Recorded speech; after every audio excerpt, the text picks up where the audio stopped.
All right, I think that we can open up quorum if you'd like, John. Right, welcome everyone to the executive committee meeting. Next slide. I think and next slide. The quorum link has been added. Perfect. I'm here. I'm not going to next slide. Okay, well, let's just give it, we just need to Okay, make sure we good. click quorum real quick. So if Yep, everyone can go into the that's fine. chat We won't and move. click on that as fast as you can, because I know we have lots to talk about today. All right, we have quorum. Dr. McGee. Great. So welcome everyone to the executive committee call. Just to remind everyone that in the interest of engaging everyone, please turn on your video. If possible, on the executive committee, keep your microphone muted. This session again is an open session. It is being recorded. Please use the raise hand function so we can facilitate discussion rather than using the chat, which should really be reserved for technical issues. So with that, we'll move into the next bit of item, which is to review the agenda. So the first thing we're going to do is approve the December 5th Executive Committee summary. Then we're going to move into voting formally on project proposals that were advanced by the POC. During the December 5th meeting, there was broad support from the executive committee to move these to the proposals, but we didn't actually have a vote on that. So we're requesting that vote be carried out. Then HRSA, Brianna Dolby, and our HRSA team are going to present some updates on the OPTN modernization process. Then we'll have an opportunity for new business or other issues, and then adjourn at 2:00. Next slide. So the first item of business is approval of the December 5th Executive Committee meeting summaries. Again, this was in the Executive Committee members' boxes and has been distributed. I'd entertain a motion to approve those. So moved. Thanks, Nahel. Who else? Anyone else? Second. Second. Thanks, Kathy. Okay. All in favor? We're going to drop the link in and you can just click on it. Thank you, Jaden. There it is. Please click on the link and vote for your approval of the summary from December 5th.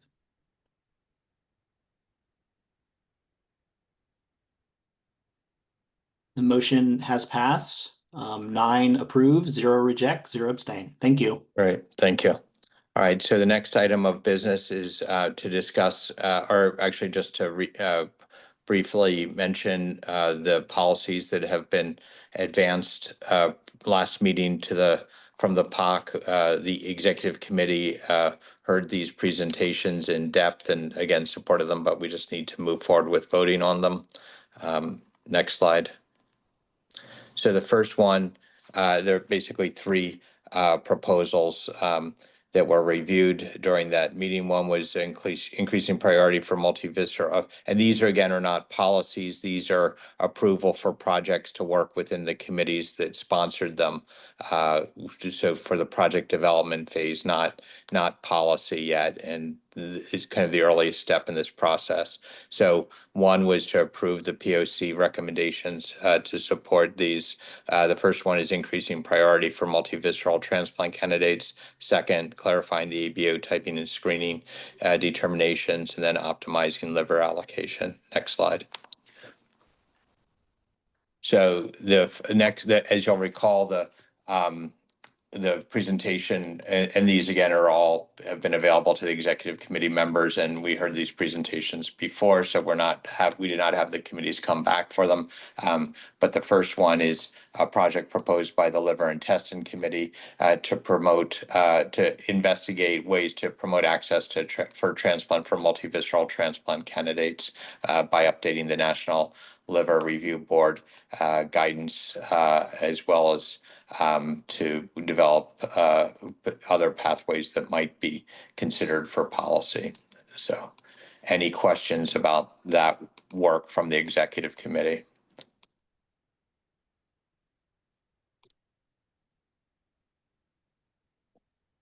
All right. Hearing none, I'd entertain a motion to approve that project, which again was reviewed on December 5th. Motion. Thanks, Second. George. I'll second. Thanks, Bill. Okay. All in favor? So we have a motion. The link is in the chat. Link is in the chat. You Sorry, have Jan. you have John, a hand raised. Yeah, I didn't Okay, get. sorry. Go. I'm on my laptop and I couldn't quite find the raise hand thing fast enough. I think it's just worthwhile stating that this is a very, very small change that they're offering to make and is not at all related to the larger multivisceral organ allocation scheme that's sort of sitting out there. Well stated, Alan. And it also is not it's to look at a pathway here rather than they may develop policy, or they may develop a proposal based on how they look at it, but it's not policy we're voting on. It's to look at it.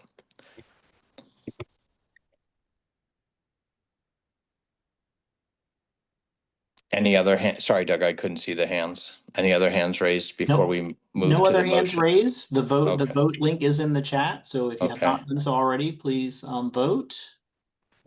Also just add that it does not have a huge financial impact at this point. Correct. And these were reviewed previously as well, but thank you for pointing that. All of them are modest, so. The motion has passed. 9 approved, 0 written, 0 abstains. Thank you all. All right. The next item is clarifying ABO typing and subtyping, which was advanced by the OPTN histocompatibility committee. Again, was reviewed both with respect to the scope of the project as well as the financial impact. This again is the first step in the project development, which the committee will undertake. This focuses on making molecular ABO genotyping the standard for determining it due to concerns about using traditional typing in patients where there's significant transfusions. Any questions from the executive committee call about this proposal as we had reviewed previously?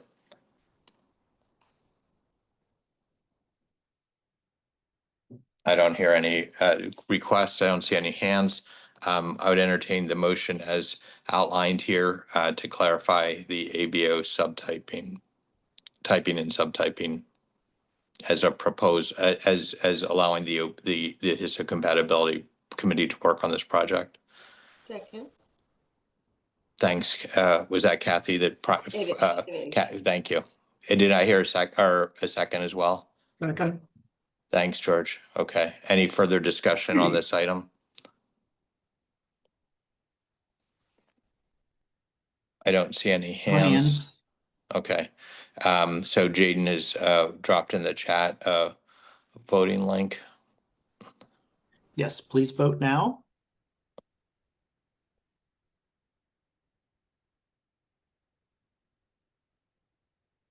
This motion passed, 10 approved, 0 abstain. Thank you. Great. Thank you. So those are the three projects that will now move forward. We'll be in touch with the committees. We'll also, the next item has to do with HRSA. John, I Go believe ahead. there's one more vote. That's the optimizing liver allocation. Oh, sorry. Yes, exactly. So the final vote is, or the final item to be moved forward for voting for approval as a project is by the liver committee that asks about developing, clarifying some of the components regarding end-stage liver disease, cirrhosis, small stature patients, and which this has been reviewed by the committee previously in December. Any questions from the committee about that? There are no hands raised. Okay, great. With that, I would entertain a motion which is worded here to advance this to the committee for development phase. So moved. Thanks, Alan. Do we have a second? Second. Thanks, Bill. Any further discussion? Okay, there's a hearing no further discussion. There's a link in the chat. The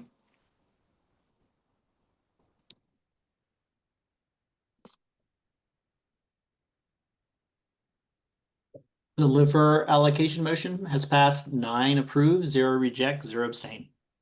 Great, Thank thank you. you. So now we'll move on to the next item, which is update of OPTN modernization activities. I know this has been a period of transition, which all transitions are always times of change and can be uncertain. Brianna is going to give us an executive committee update on the current status of the modernization efforts and transition. Brianna. Thank you. Will do. AIR team, if you can help me, I did attempt to share my slides really quickly. I just want to make sure I can do so. I'm not sure if I need to do anything else, but I'm happy to talk for a moment as we get that minor hiccup untangled. First, I just want to say to you all, this is an extraordinary moment of both transition and opportunity. And I know that John and I and others have been on a lot of calls in the past few weeks. And what we hear again and again is that there is the moment here that we can seize to make some small changes to processes, to increase visibility into how this system works. One of the most common conversations I tend to have with members of the OPTN and stakeholders is, I'm really worried about this change and modernization. I don't know how it's going to happen. And also, I have never known how X works. This has always been a black box to me, and I've been a surgeon for 20 years, or I've been a coordinator for 15 years, and I've never known how X happens or how that works in its own way. So we see an enormous, oh, thank you, AIR team. I apologize. I'm not the most Zoom savvy person, although I do have other technical skills. I am going to move into my slides now after vamping for a moment, but give me 1 second, everyone. I'm going to share and then go into presentation mode. We have a moment here where you all, I think, get to see much more about the OPTN that patient fees and volunteer time and a long-time incumbent contractor have built. And you all now also have the opportunity to say, okay, we built it this way because we were building it as we were flying it, right? But now I'd like to pause and say this can work better, or this is something we have gotten smarter on and we can change. So please know that with the friction of a transition and with some of the feelings that come along with that and with some of the small hiccups that we encounter along the way, this time will not be wasted. This time will help you all get what you need from this national system, because this is for the patients and the providers. And this is for making sure that people can give and receive the gift of life. So we're going to make it better together. So I'm going to click through a few. I apologize, guys. Thank you for your patience with me. You're going to hear that more than once. I'm going to move quickly through this. You all know the bigger picture. You're going to hear us say these things a lot, but we know about modernization, the community, the incumbent contractor, all of the contractors on the IDIQ. Everyone has known that change was coming since at a minimum March of 2023, because that's when Congress and everyone else made it clear to us that it is time to invest in the OPTN and make it work in a way that is legible to modern healthcare, right? Align it more with things that work well across healthcare, make it a little bit less kind of off in the corner and out in the distance, away from some of the other things that we can do in IT and infrastructure to make a system work better. So you know that we're concentrating on patients first and prioritizing getting better information and data to providers, helping you all do your job better, whether at an OPO, a histo lab, or a transplant center. and promoting innovation. Like, how can we get new folks in the space who can say, hey, you may not have thought of this before, but this has been happening somewhere else in healthcare or in technology, and we can bring that learning to the OPTN. And we also just want to do it in a way that's transparent and accountable for all of you. So if something doesn't work for the OPTN, and this is, again, John's heard me say it a lot, others have too, if it's not working for the OPTN and it's the OPTN's policy or it's the OPTN's data collection, you all are empowered to change those things. And we want to help you say, we did this 5 years ago, it doesn't work any longer, we need to address it, instead of feeling confined by your own rules. Since you do get to make those policies and data collection decisions broadly and implement them and monitor them, we need to help you change them faster if they're not a good fit for you. You all are aware that we have this more global oversight view. And again, this is new HRSA. The prior iteration of HRSA, the pre-modernization design of HRSA is such that we had to get better and smarter and faster, add people, add expertise, so that we could do what we needed to do for all of you. How we're modernizing, we've done it in this phased approach. I've talked with the board about this before. And again, I want to get to some of the more like mechanistic things that I think you all want updates about.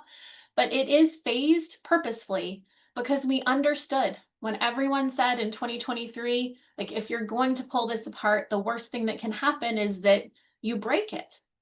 And not breaking the system, not breaking those critical functions, making sure we understood what are the critical functions, how do they work right now, what at a baseline is necessary to safely procure and transplant organs, right? That's the purpose of this system on a day-to-day basis. Can you, in the words of my colleague, Dr. Lynch, the purpose of the OPTN is essentially the match run. That is the existential element of the OPTN, is generating that match between a generous donor and someone in need, and making sure that we protect that core functionality through other changes is our utmost priority, which is why this is phased.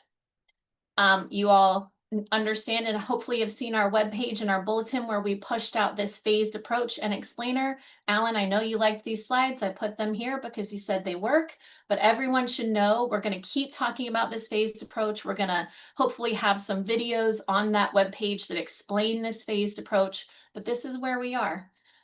We moved through phase 1 and phase 2. So we had to change ourselves. We had to get this independent new OPTN board of directors, get in the new board support contractor, and then do those discovery sprints, which you all have seen most of the outputs from all those big discovery task orders. And if there's anything else that may be pending, there may be some small slide decks or something that we will continue to update you all if there's additional materials for discovery we are able to release. We're in phase 3 now, where we have a multi-vendor system.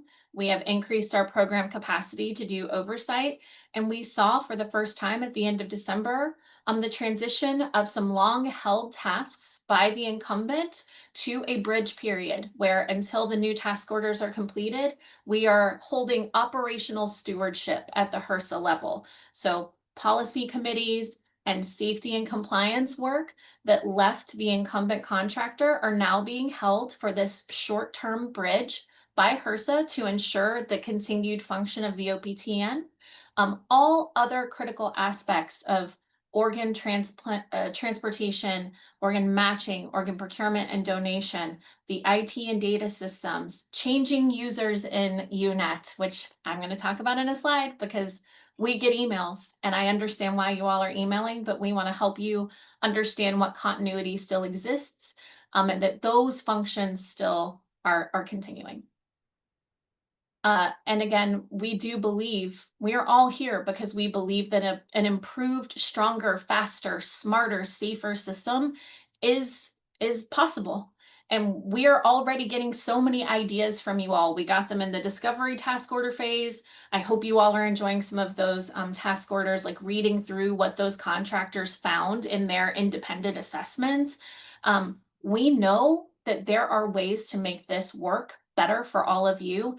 And again, if there's something that is outdated that used to serve the OPTN, but no longer serves the providers, the patients, and the members, how can we clear out some of those old things and reimagine them to increase efficiency and effectiveness? Our key accomplishments in 2025, moving that OPTN website. I just checked in with Ashley Roberts, our HRSA Deputy Communications Director today for the division. She and her team are doing a fantastic job. Over 50% of the migration is complete, which is ahead of schedule and going really well. You all are also sending us emails. If you have a broken link somewhere for something that's necessary, we're trying to get those high importance things in the queue to get remediate broken links or get those things cleaned up as quickly as we can. We've also launched OPTN 411, and I do think, again, you know, for a system where broadly a lot of people didn't know how inbound questions, concerns, how those things were adjudicated. Did it go to the organ center? Did it go to another component part of the incumbent contractors, like their divisions of labor and work? Like now we have a one-stop shop. And although there will be some learning moments and ways we can refine answers, ways we can better direct concerns and questions, like that's a pretty impressive thing that we, you know, we're able to launch that in 2025. And thank you to all of you who have given us feedback, compliments, concerns, more strongly worded feedback, which we also appreciate and helps us get better too. We expanded OPTN communications. We've sent out more bulletins. We've done some of those things that we hope helps you. And we've also really worked very hard to introduce data into that equation in ways where I think you all as board members, as member organizations, as stakeholders said, we don't know always what we're making decisions on. Like we don't have the basis upon which to know, is this a big problem, a little problem, a scary problem, a not very scary problem? We really want to introduce more data transparency, more data collection that is smart and targeted to help you all power better policy for patients and providers. We also have this new board. We had the directive to designate patient safety officers, which we're excited for that work group to move forward in 2026. Multi-vendor transition is working. We're doing it. Allocation compliance reports have been launched. We have uninterrupted transplant and procurement services during that funding lapse that the federal government experienced in late 2025. So even though there was that funding lapse that impacted some federal operations, the OPTN itself continued to function, right? All of you kept doing your critical work, and we were able to understand how the continuity of the system is robust against such situations in the future. We also are very proud of the OPTN's quick work on the DCD policy to get that out to public comment. That was an extraordinary lift and showed what the OPTN can do on matters of extreme importance regarding patient safety and the integrity of the system. And you all took action in response to HRSA's direction, and we've worked really well collaboratively together to get it out to public comments. And we have the new registration fee in place. I think this is the slide that most of you want, but let me stop talking for a moment. Are there any hands or questions? And where am I on time, AIR team? The view I'm in, I can't see you all, so. Brianna, there's plenty of time for questions. Okay. Okay. Continuity through transition. I want to reiterate to you, there are things that we can share. And from the HRSA side, we are going to abide by all federal regulations around the procurement of federal services, meaning government dollars, contracts, contractors. We are going to make sure that everything we do in that space is legal, abides by all requirements.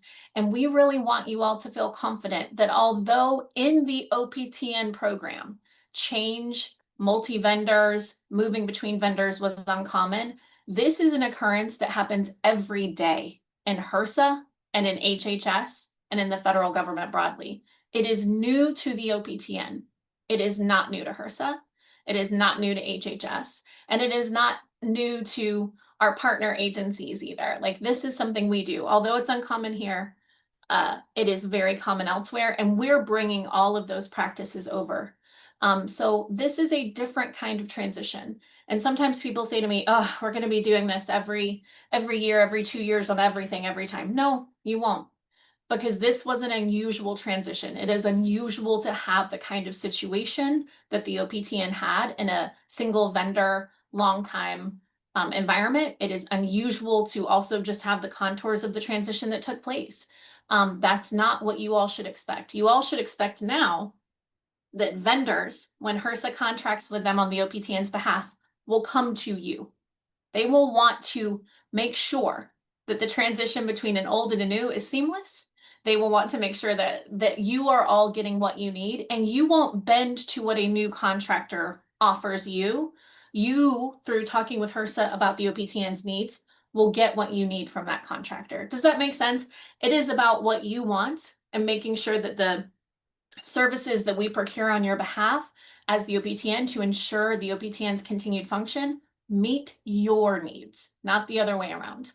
And a lot of folks are asking us about a few key items here. So although UNOS is no longer supporting the MPSC, all existing patient safety activities have continued smoothly and without interruption. So we receive on a daily basis all patient safety portal reports, any of those routine required notifications that come in, including also potential disease transmission events. All of those come to us relatively like it should be within 24 hours. And there are also some high acuity things that we get an earlier flag for if necessary. But those things come to us. They go through a triage process that is extremely similar to what was used by the incumbent contractor. Because again, we knew this transition may need to take place. Like in November, December, we understood that there might be a chance that it would go in this direction, and we prepared well. So we had an infrastructure in place to pick up the intake triage and like immediate inquiry level of patient safety portal reports, including for disease transmission. You all are already familiar because we get these inbounds frequently. If you want to report something outside of the patient safety portal and instead go to the allegations of misconduct like channel through OPTN complaints at HRSA.gov, you can absolutely do that. There is a new OPTN 411 helpline that was launched in December 29th. You should still use the Organ Center for Organ Center things. The Organ Center remains in operation. UNOS remains contracted for that work. You should call the Organ Center if you were going to call the Organ Center.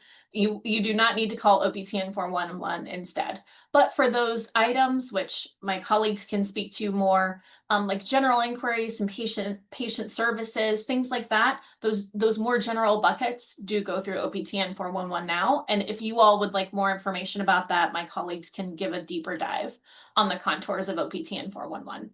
And we have expanded both contracted support and our own internal support to make sure, again, anything inbound is handled, and it's handled in a way that is very, very close to what the incumbent was doing because we mirrored those processes for continuity.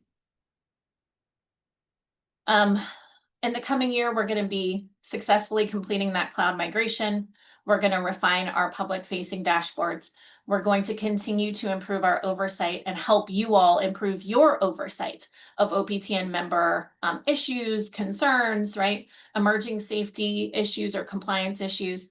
We're going to engage with patients, with donor families, providers, all of you in these modernization efforts. Some of you get emails from us quite frequently saying, we'd love your feedback. Sometimes you inbound us with that feedback too. We want it. That's the conversation we're having here. We're going to build new tools.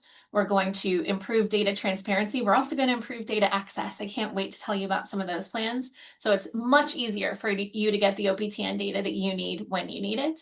And we're also going to ensure that all OPTN contracts prospectively align with the rest of federal government contracting around performance expectations, around how these things work. Like this is going to come much more into the federal contracting as a routine occurrence, issuing new task orders, contracting with different contractors or continuing with certain contractors, normal government operations. That's how this is going to work. But you all as the OPTN need what you need. And our job is to help you get that. So I think I'm gonna, I have one more slide. I say thank you a lot, and it's because I mean it.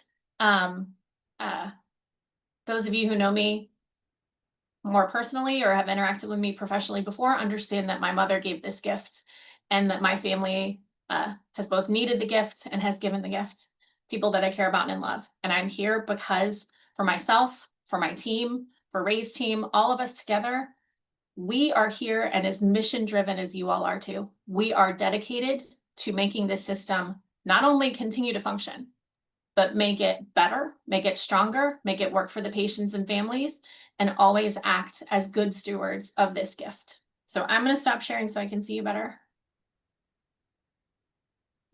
And are there questions? Thanks, Brianna. As we move into the questions from the executive committee, I think it's important to recognize there is a lot of information out there already on the OPTN website. It is always hard to know what the next question is, and again, with lots of information, it needs to be digested. But I encourage people to look at that. The transition has, as Brianna highlighted, has been bumpier, maybe bumpier than maybe we wanted, but transitions are always bumpy, and I think we're making good progress in rewriting things. One way to almost think about this is like what happened during the lapse in federal funding, which was the IT system continued unabated.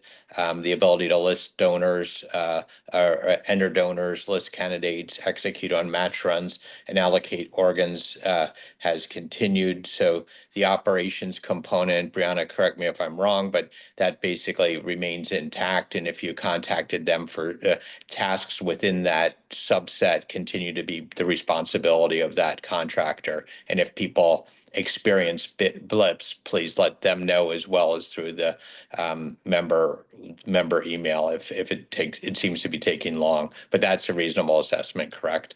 It is, John. Matching IT data collection. One of the things that we noticed is that, again, right at 12:29, there were some things that were shouldn't have been turned off by the extension PWS orders, and we have worked meeting with UNOS sometimes multiple times a day, talking with them a lot. So it is both that it is our job to coordinate with them and make sure that they understand and are prepared to fulfill what they have been contracted to do. And, this can and will be better. But to our knowledge, there was no interruption for tracking. There was no interruption for creating a record in DonorNet. And in fact, I had several people call my personal cell phone, which obviously people still have because I used to work on the HOPE Act and people called me a lot. But it was, Brianna, I'm getting ready to allocate organs by paper, right? And I said, the transition happened 2 days ago. Yep. So that's It so I happened think 2 days ago. So we don't need to allocate organs by paper. So as you pointed out, the major parts of it have continued. Yes. And minor things, just let us know, because again, sometimes people might they're just sometimes vagaries around, oh, you meant us to continue this, but I believe that has happened. Similarly, critical patient safety components such as the MPSC and the DTAC, I know, having been on several calls this week with those committees, the business has been largely as usual and will continue to be so.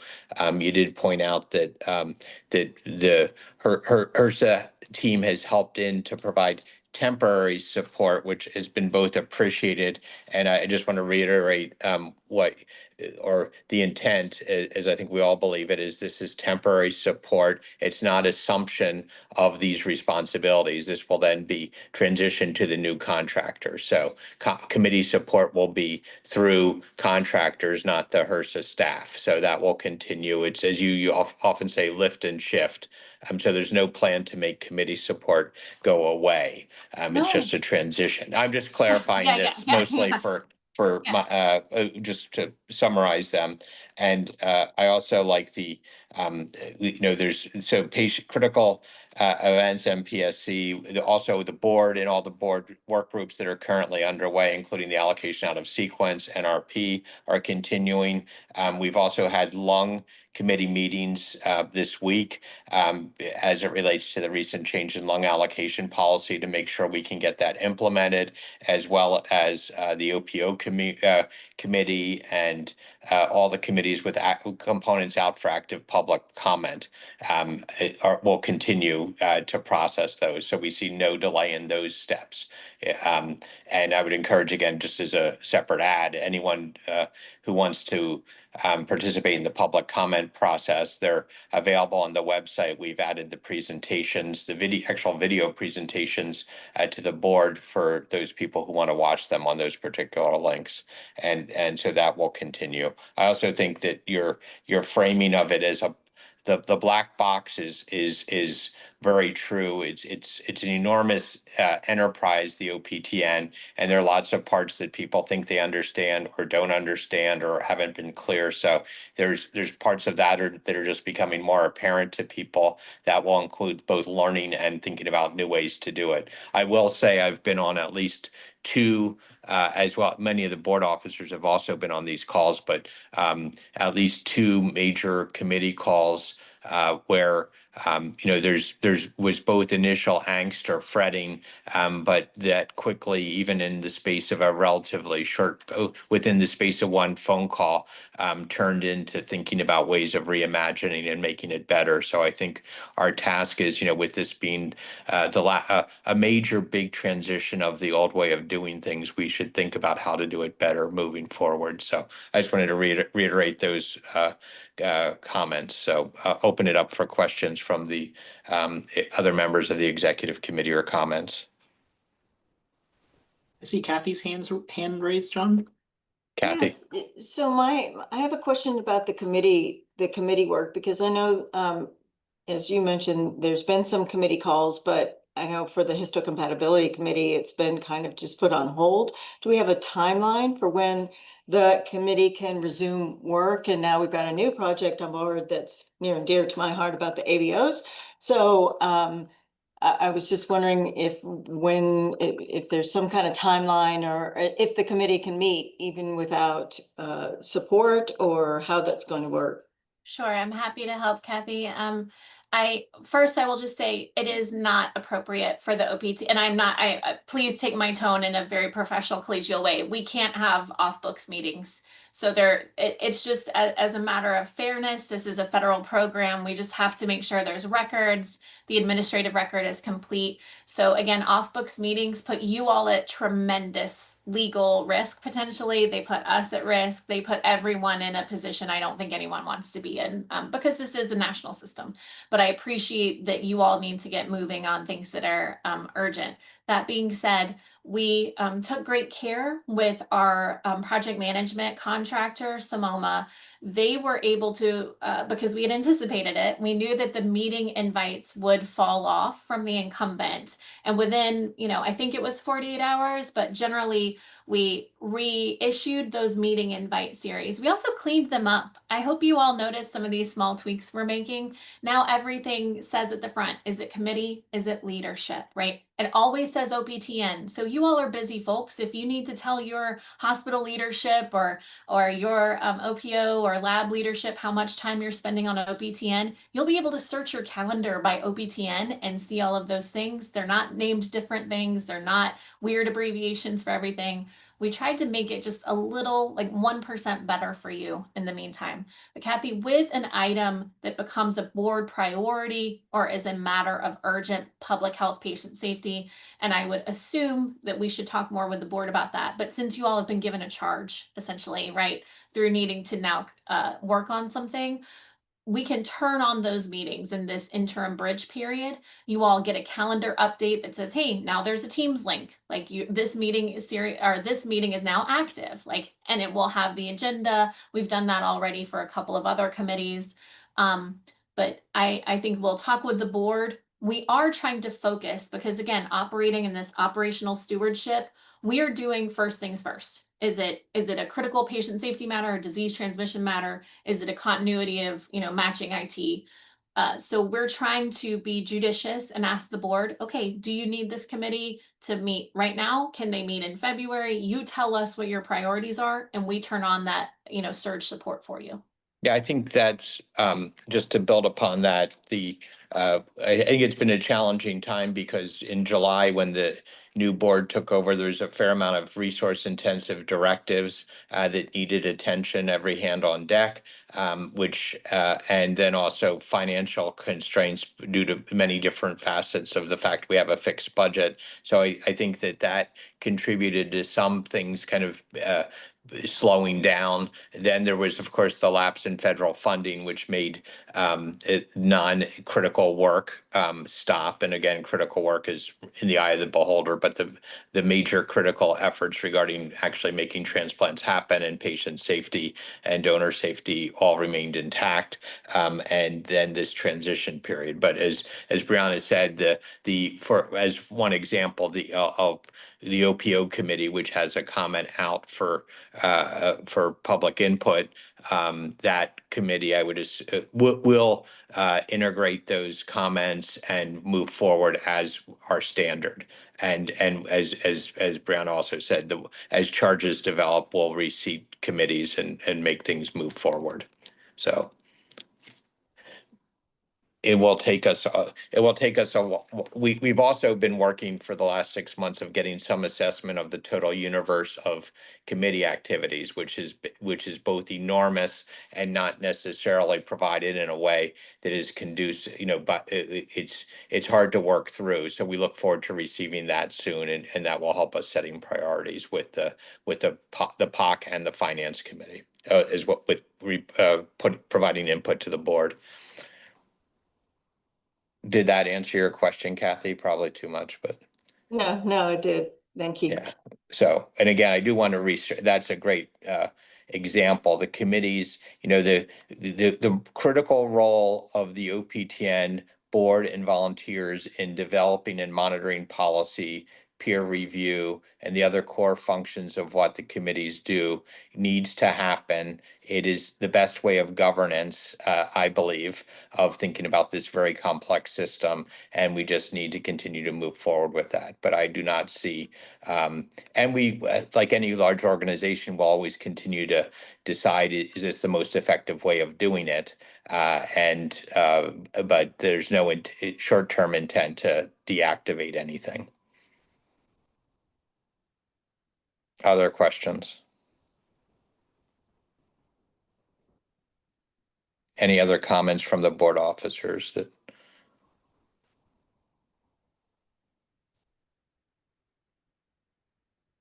Do I have the right board officers? I can't. No, we're fully supportive of exactly what you said. Change is hard, change is painful, but it also gives us the opportunity for incredible new ways of thinking. And, some of the things we've always complained about, now's our chance to potentially change it. And that's what I'm really excited about grabbing onto. Yeah. Thanks, Shelley. And go ahead, Alan. So it's going to be great in a few months. I think the only thing that we could probably do better, the royal we, is communicate. I think if we could have communicated all the stuff that Brianna said, not only in this presentation, but the last one she gave ahead of time to the community at large, probably a lot of the emails and inbounds, as Brianna calls them, probably could have been mollified a little bit. And I think the website that Hearst is standing up, that's going to sort of be all encompassing, is going to go a long way to doing that. But all the things that we've heard as board officers have to do with communication. And I think that's probably the only thing that we could have done a whole lot better on. Yeah, I absolutely concur with that. I think I also think we've worked on developing a more robust relationship and interchange with kind of even advanced notice.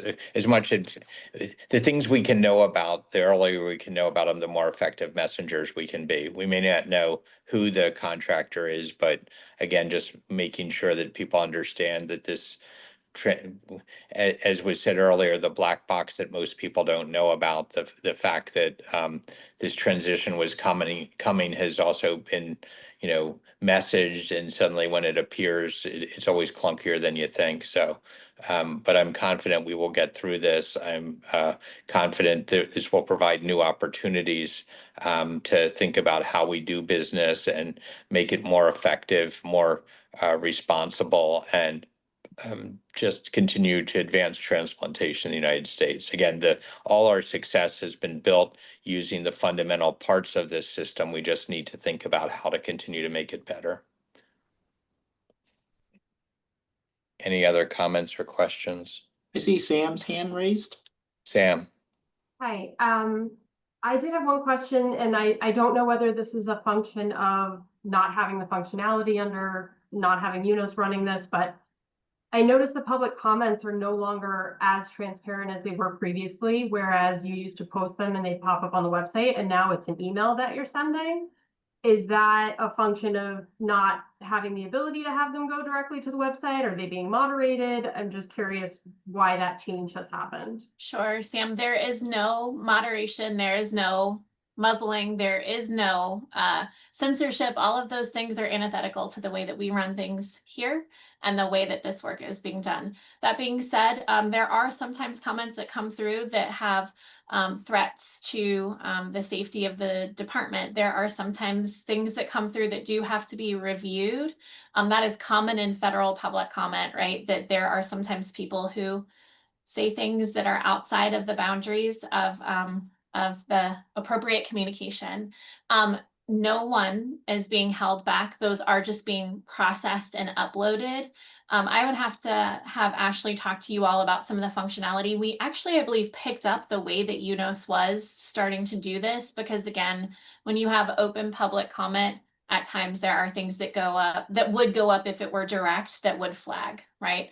But all of those are going to be posted. If there is a short lag between the time they're submitted and the time they go up, that's just a function of moving it from this inbox to the web vendor. Curious, thank you.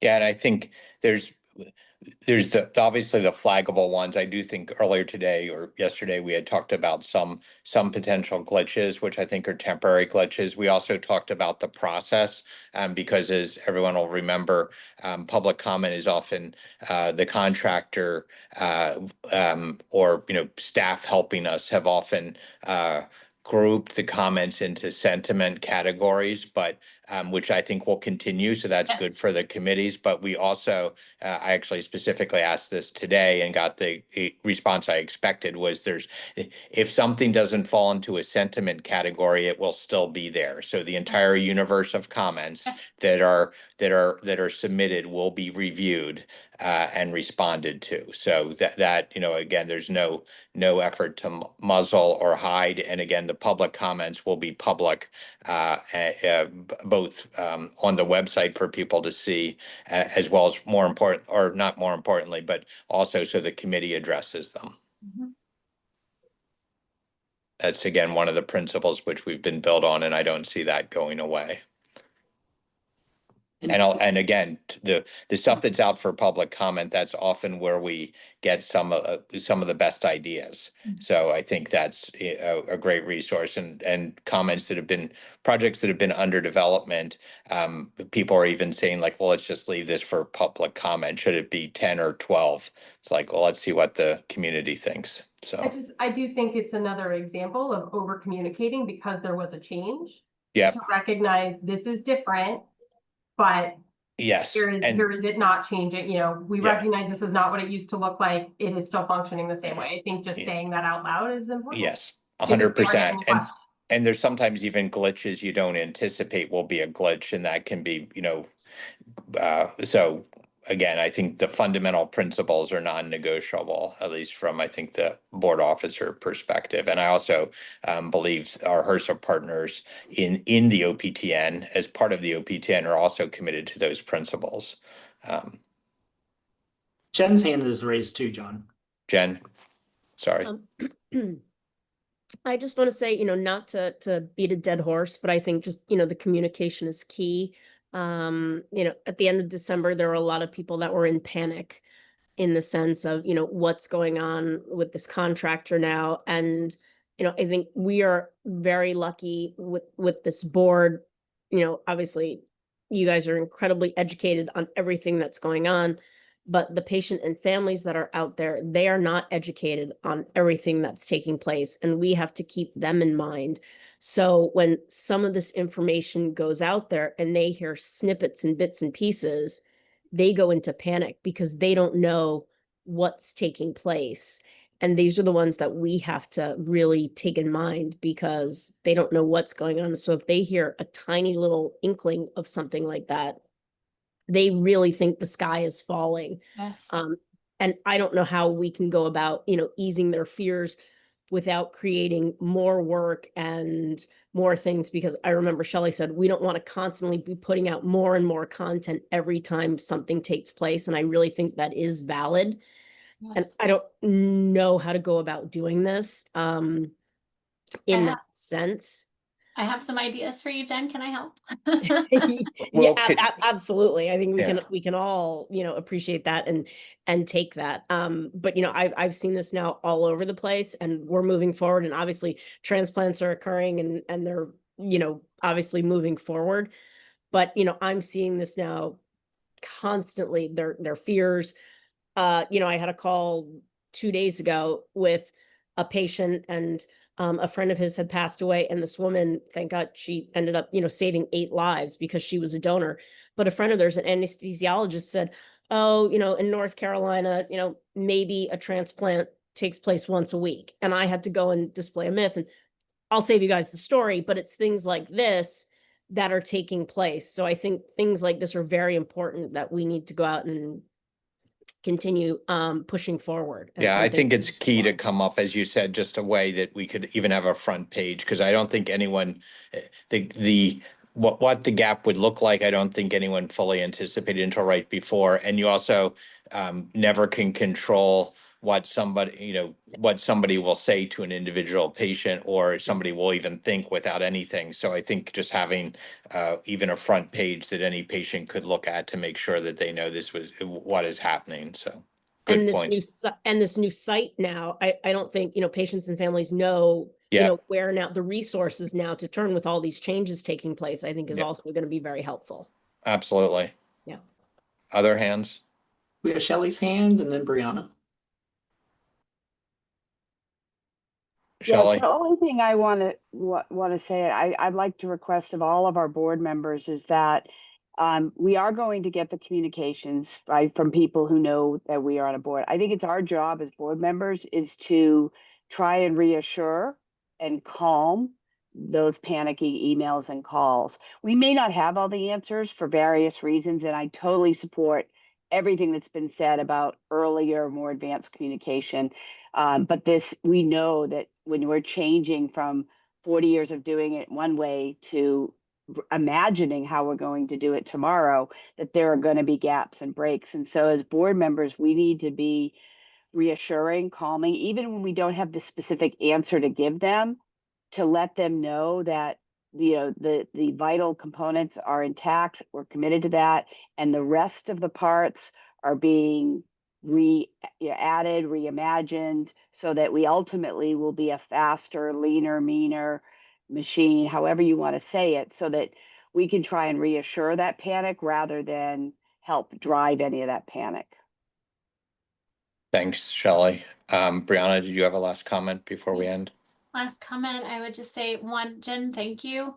And Shelley, thank you for what you just said. We have been meeting with some of the societies, including AST, ASTS. We've been talking with, we amplify things through the Alliance. We ask for AOPO and others to amplify some of these messages. John is frequently copied on some of those emails where we're saying, hey, misinformation is a problem, right?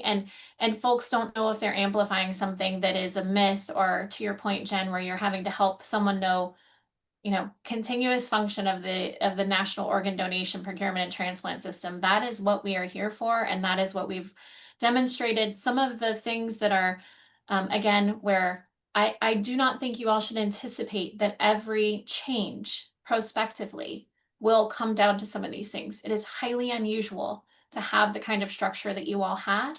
So I want us to learn, get better at communicating. We have so many things that we learned from this, and your feedback matters to us. There are things that we need to improve. And also, I don't know that we should index towards this being the way it always feels, because I do think that in the future, there will be different arrangements, different contracting structures where these things will have a long tail or maybe differently handled, but we did exactly what we needed to do. I'm sorry for any times we did not tell you enough on the front end, and I think we've got to learn from that. I know we do. But again, transplant continues, procurement continues, organ donation continues, and the hiccups along the way, we'll fix them, we'll keep moving. Great, thanks, everybody. All right, we'll continue these discussions and work. Do we need a motion to adjourn, Doug? We could entertain one. Okay, So moved. thanks, Sam. Second? Okay. Okay, all in favor?